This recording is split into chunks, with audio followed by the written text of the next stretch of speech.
Hi, I'm Wynand Espach, CEO of Agricolleges International, an online learning institution based in Limpopo province in South Africa, and our main focus is agricultural education. Through my presentation today, I want to share a little bit of information on what is Agricolleges and how Agricolleges came to existence.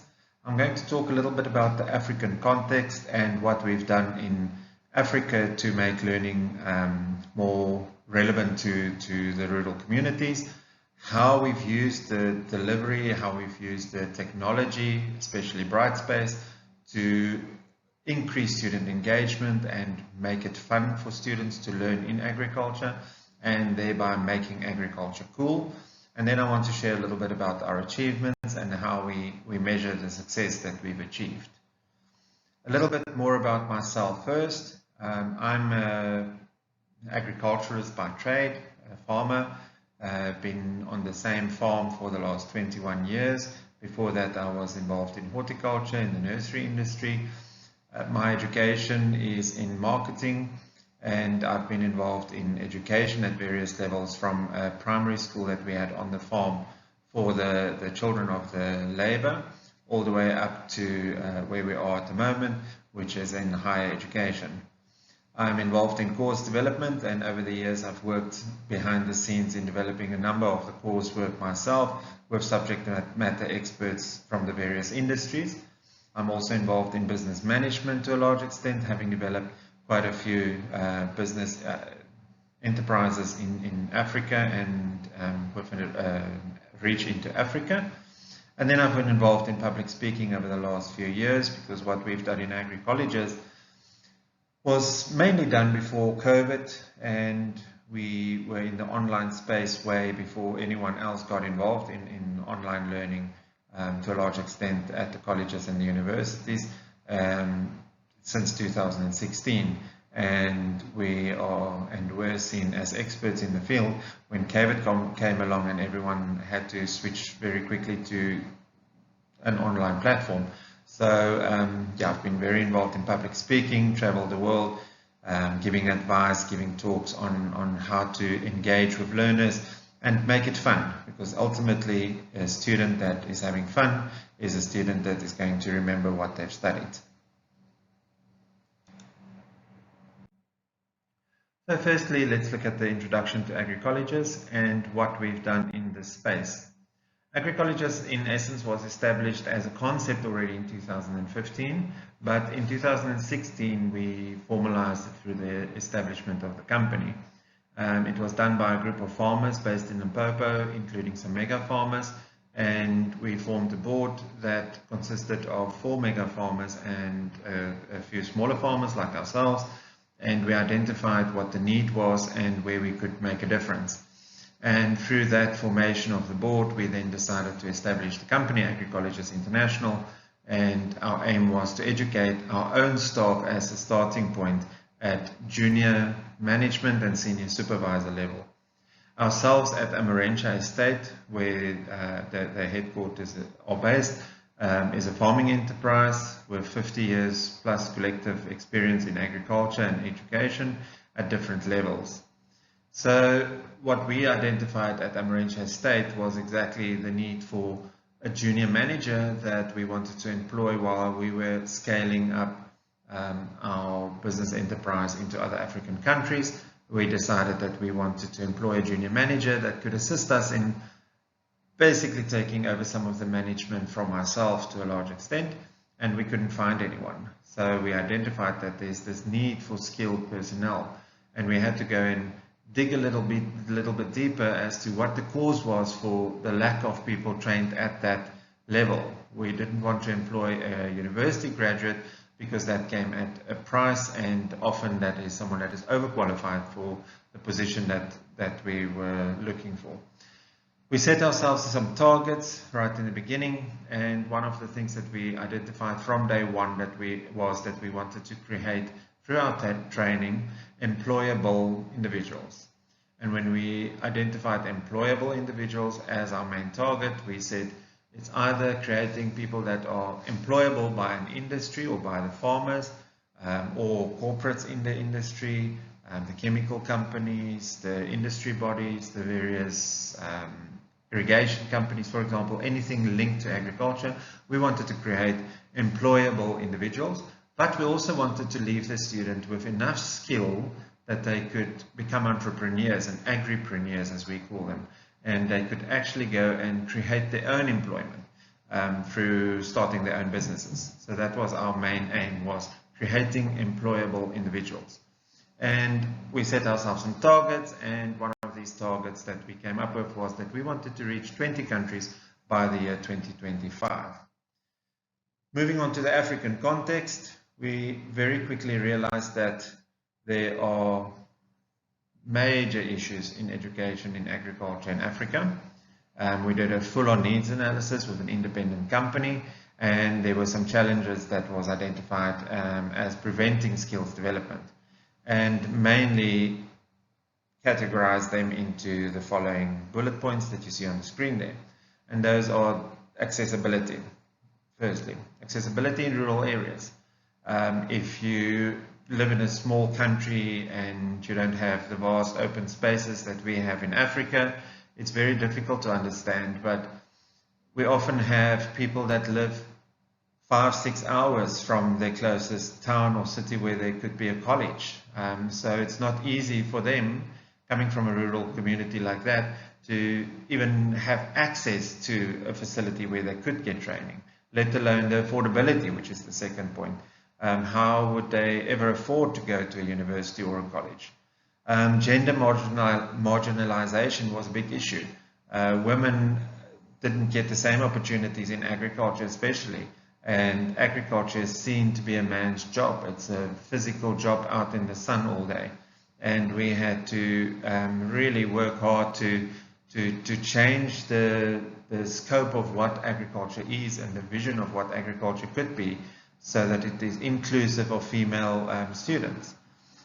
Digital literacy, students coming out of school. Our government, to a large extent, have over the years tried to bring in digital literacy at schools level, but because of power failures and power supply issues, there are rural schools with no electricity for days. They do not have the knowledge to work on computers. They do not have the training to teach it at those schools. So the learners often graduate out of a school with zero digital literacy. Then there's the outdated curricula, which was the biggest issue for us. The outdated curricula came to the fore when we started doing this needs analysis, where agriculture has new technology introduced to us on a daily basis through chemicals, irrigation, drone technology. And the curricula that was being taught at the existing agricultural colleges and the TVET colleges across South Africa and Africa was last updated in 2003. So there was no way that it was still relevant. Language barriers, another issue. Majority of the training is done in English, and there are no alternatives. And then, of course, data costs. South Africa especially, one of the most expensive countries when it comes to data costs, and the coverage and the connectivity was a real issue back in 2016-15 when we started the investigation. It has improved drastically over the last few years. So how do we create a solution that can address these challenges and ensure practical experience is gained through everything that we do? So we had to come with the delivery methods to overcome all those challenges. And online learning for us was not our first choice. We initially wanted to build a physical institution, and then we decided that we're going to look into online learning, and that is where we came across D2L, and that's where we investigated Brightspace, and where we decided to go with Brightspace as our learning management system. And the reasons that we decided to go with Brightspace specifically was the ease of use. We had to play around being just farmers. We often say to people, just keep in mind that when we started this journey in 2015, we were just farmers. We were nothing more than just glorified farmers that knew how to work a computer a little bit. So when we started, we also knew nothing about this technology. I mean, the first time someone said to me, which LMS will you use? Like, well, can you explain to me, because I'm not sure what an LMS is. So we had to really work hard on getting our heads around it before we could really decide on how we're going to do it, but we did. We went with Brightspace, and I'll talk a little bit more about what we've done in Brightspace, but we decided to go with an easy-to-use platform that had to be accessible and it had to be affordable. We could not have something, especially in agriculture, which was new. We had one shot at it. We couldn't come with something that was going to have 70% downtime. We couldn't have something that was going to be so expensive that the students had to use their life savings to study. We had to use something that could integrate video material and things that would use low data costs. So there was quite a few things that we had to take into consideration. We also had to look at translation, what would come in the future for the African continent. French, Portuguese, Spanish in time for South America with the crops that we identified that we want to train in. And then continuous updating the curricula. We had to find a system that was easy enough that we could very quickly update our curricula so that we could roll it out continuously. We didn't have to go through a very expensive process every time to bring new content to the platform. And we needed to have access to subject matter experts, as we are not the subject matter experts in every field in agriculture. And through working with various industries, we could basically make use of that opportunity. So what we try and do is we give practical exposure to our students, and we do that through a number of different methods. So the theory is basically covered on the online platform, on the learning management system. And our approach is, and we saw this as a very effective approach last year when we were asked to train some trainers in online learning at TVET colleges across South Africa. We trained 88 TVET lecturers in how to use online learning. And one of the things that came out through all of our interviews with them and our training with them was that they spent the majority of their time reading through the textbook and conveying what is in the textbook to their learners. So although it's an agricultural course and it's a very practical course, they only spend around 8% of their time actually doing practical work in the field, because the rest of the time they're sitting in a face-to-face classroom environment and they're conveying what is already in a textbook, captured in a textbook. And that's what our approach was. We don't want to just capture a textbook behind glass.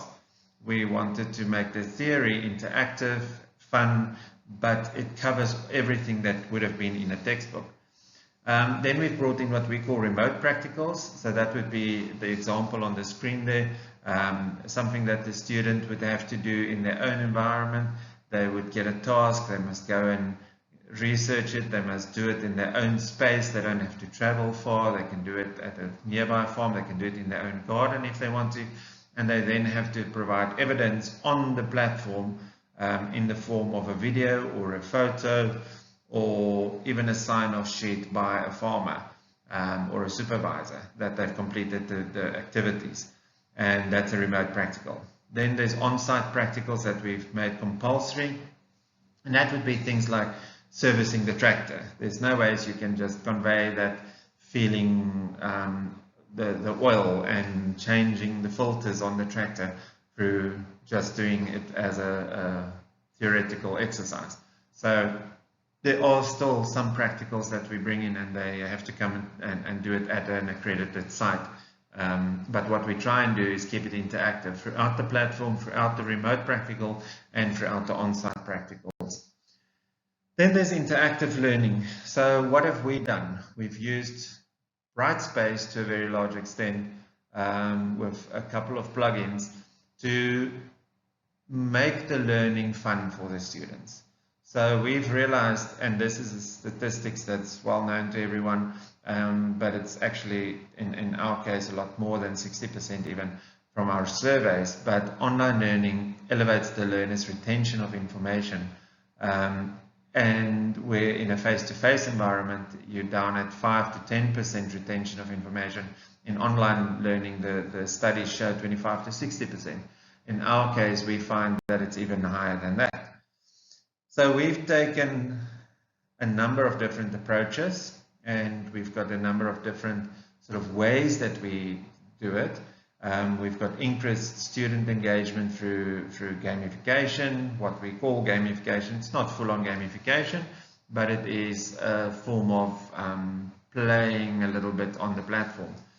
We've brought in interactive videos, workbooks, discussion forums, everything that we can do to make it more engaging for the students, and they love it. It has shown that our students love what they do. This is just a simple example of a quiz, straightforward multiple choice, true or false, matching columns, that sort of quiz. We make use of those quite often. Then we have discussion forums on this, the one side of this slide. The discussion forum again is something that they have to go and research. They have to bring it back to the platform, and they have to post their findings in their own words. But they also have to be commenting and participating in the classmates' discussions, and they get graded on their participation in what they've done with their class. On the other side of the slide there's interactive activity. That's a typical drag and drop. So just this simple activity where they have to drag and drop words into a sentence to complete the sentence, it is seen as a game that they play. They love it. They love the interactive way of doing it. There's another drag and drop on the side there where they have 3 different categories of irrigation systems: flood systems, static systems, and mobile systems. And then there are different examples which they have to drag and drop into them, and they can check it, they get graded on it immediately. On the other side, there's a typical flipped card where they have to type in the correct answer for an element. And if they're correct, it turns green with a tick. If they're wrong, it turns red with a cross. It's a visual representation of being right or wrong, and they love that interactive activity. Gamification again, a simple memory game. So they have to match 2 images. So they have to remember where they are, and when they match 2 images that are the same, they pop up with a definition of what they're looking at on that image. On the other side, there's a crossword. So they love the crosswords. It keeps them busy for hours. They have discussions in the classroom, virtual classroom, with each other about the crosswords. Interactive videos. We've brought in straightforward YouTube videos, but we've put in the interactive activities where you see the dots at the bottom on the line there. Every time there's a dot, it pauses and it pops up with a simple question, a true or false multiple choice or drag and drop question, and they have to complete that before they can carry on, and that all pulls through to a grade book at the end. It's life-changing for the students because now they're also learning from the videos and not just skipping through the videos. I know I'm rushing through it a bit, but I'm also time sensitive of the time. I want to just talk a little bit about our impact and our success. So based on what we've done and what I've just shown, and I'm happy to do a full demo to anyone interested, we've won 13 international awards, some for female empowerment, but majority of them for interactive learning and innovative learning technology that we've brought in. We've got 1,900 plus alumni. It's actually just gone over 2,000 alumni this week, and that is in 41 countries. So if you remember in the beginning, I said our target was to have 20 countries by 2025. We've already, in 2023, in March, we reached 41 countries across the globe. It's from all over. It's not just Africa. Africa makes up about 40% of those countries. So it's international. We're very proud of our stats, which show that we've got 95% of our students that enroll actually complete their studies. And a survey that we did towards the end of last year showed that 90% of all our students that completed the survey have actually found employment or are employed. And remember what I said, they're earning money. So it's not just finding employment with an employer, they're earning an income in agriculture. So they're either employed or they are self-employed, but they are making a living from what they studied. And then our increased female student numbers. So you can see the graph on the side there. 2018, our female students represented 7.7% of our total student numbers. In 2021, we managed to bring that up to 38.8%. So major increase, and that is just by explaining to people how cool agriculture is. Some feedback from our students. This is some images of our students at their practical. The course was great. I enjoyed it. Now I can confidently say that I'm equipped with the skills and knowledge to start my own farm. 85.7% agreed that it was easy to navigate through the course content on the platform. 92% agreed that the course content was interesting and engaging. The course material is interactive and engaged with modern technology. So the feedback that we're getting just shows that our students are loving it. They come back for more. We have a very high percentage return students. So yeah, we're very proud of what we've achieved. So there's my contact details. Anyone interested in reaching out, please get in touch with me, Wynand@agricolleges.com. For more information on what we do, our website is www.agricolleges.com. You can also just reach out to office@agricolleges.com and set up a time, and we are more than happy to share our knowledge with everyone. Thank you so much for your time, and we look forward to further engagement.